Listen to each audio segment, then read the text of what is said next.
आप सभी को नमस्कार। और मैं अभी एक छोटी सी वीडियो में आपसे चर्चा करने का प्रयास करता हूं और शीर्षक है बुद्धि और विद्या। बड़ा अटांग सा लग रहा है, लेकिन ये मैं जो विचार आया वो पंचतंत्र को पढ़ करके एक कहानी के माध्यम से ये विचार आया। और उस पर स्पष्ट कहा गया है कि बुद्धि का स्थान विद्या से ऊंचा होता है। अर्थात हमने विद्या प्राप्त कर ली, किताबों का ज्ञान प्राप्त कर लिया, लेकिन अगर उसको व्यवहारिक स्तर पर नहीं उतारा तो फिर उसका कोई महत्व नहीं होता है। अगर यह यूँ कहें कि उस व्यवहारिक ज्ञान में हम लोग उसको परिवर्तित करने में सफल नहीं हो पाए तो फिर उसका कोई महत्व नहीं होता है।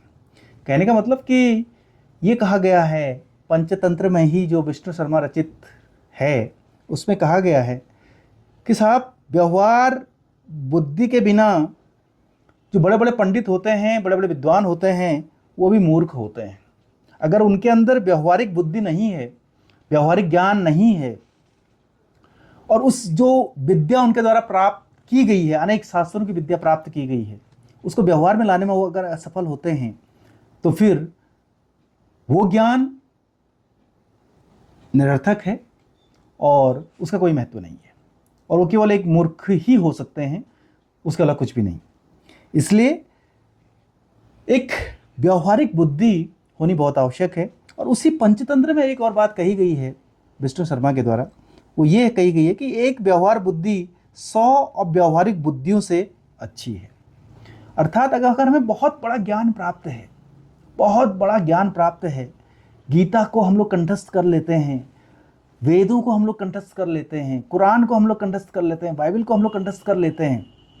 लेकिन व्यवहार में उसको उतार नहीं सकते, और यह बड़े बड़े सूत्र हम लोग रट लेते हैं, बड़े बड़े कहानियां हम लोग पढ़ लेते हैं, उसको हम लोग व्यवहार में नहीं उतार सकते, व्यवहार में हमारा उसका कोई महत्व नहीं रहता है, तो फिर किस बात का ज्ञान, क्या करें उस ज्ञान का। इसलिए व्यवहारिक ज्ञान बहुत आवश्यक है, और अव्यवहारिक अगर हम लोग हैं तो हमारा कोई महत्व नहीं। इसी पर एक छोटी सी कहानी कही गई है कि एक गुरु थे, उन्होंने अपने शिष्य को पूरा ज्ञान दिया, विद्या प्रदान की, और उसके बाद अंत में कहा कि चलो अब तुम्हारी शिक्षा पूर्ण हो चुकी है, चलो मैं तुम्हें अब एक अंतिम दीक्षा जिसको कहा जाता है उसको देने का प्रयास करता हूँ, और तुम्हें समझाने का प्रयास करता हूँ कि वास्तव में असली ज्ञान क्या है, या असली रूप विद्या का क्या हो सकता है। उनको ले गए, तो ले गए, फिर सबसे पहले उनको एक किसान दिखा।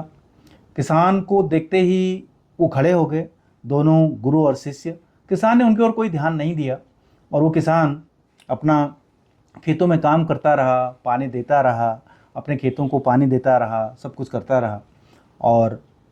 उनकी ओर उसने कोई ध्यान नहीं दिया, और वो अपने काम में बड़ा व्यस्त था। उसके बाद फिर वो आगे बढ़े तो फिर उनको एक बढ़ई दिखा जो अपने काम में व्यस्त था, लकड़ी का काम कर रहा था और लगातार अपना काम कर रहा था। उनको और कोई ध्यान नहीं दिया। फिर वो आगे बढ़े तो फिर उनको एक मोची दिखा जो कि चमड़े का काम कर रहा था, और अपने काम में वो बड़ा व्यस्त था, अपने काम पर वो लगा हुआ था, और उसकी ओर कोई ध्यान उसके द्वारा भी कोई ध्यान नहीं दिया गया। तो ऐसे और बहुत सारे लोग, बहुत सारे व्यवसायी उस गुरु के द्वारा शिष्य को दिखाई दिए, और फिर उनको वो घर पर ले आया और कहा फिर कि असली ज्ञान, असली विद्या वही है जो कि व्यवहार में उतर आती है, और पूरी लगन के साथ जिसको हम लोग अपने जीवन में उतारते हैं, वही असली ज्ञान है, वही असली बुद्धि है। अगर हम सैद्धांतिक रूप से बहुत अच्छी अच्छी बातें कर लेते हैं, या यूँ कहें कि हम लोग अच्छा ज्ञान रखते हैं, ऊंचे ऊंचे बातें करने में, ऊंचे ऊंचे श्लोक याद करने में, ऊंचे ऊंचे शास्त्रों को पढ़ने में, बड़े बड़े शास्त्रों को पढ़ते हैं और उनका बड़ा बखान करते हैं, लेकिन व्यवहार में अगर हम लोग उनको नहीं उतारते हैं तो फिर उसका कोई महत्व नहीं रहता है। ये बात उस गुरु ने अपने शिष्य को दी और कहा कि अब तुम पूर्ण हो, अब तुम जा सकते हो और उसका अपनी विद्या का, अपने ज्ञान का प्रचार प्रसार कर सकते हो, उसको व्यवहार में उतार सकते हो। तो इसी बात पर ये कहा जाता है कि साहब जो व्यक्ति व्यवहारिक नहीं है,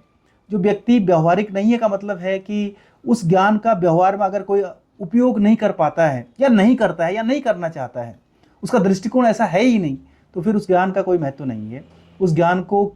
केवल और केवल एक किताबी ज्ञान, एक व्यवहारिक रूप में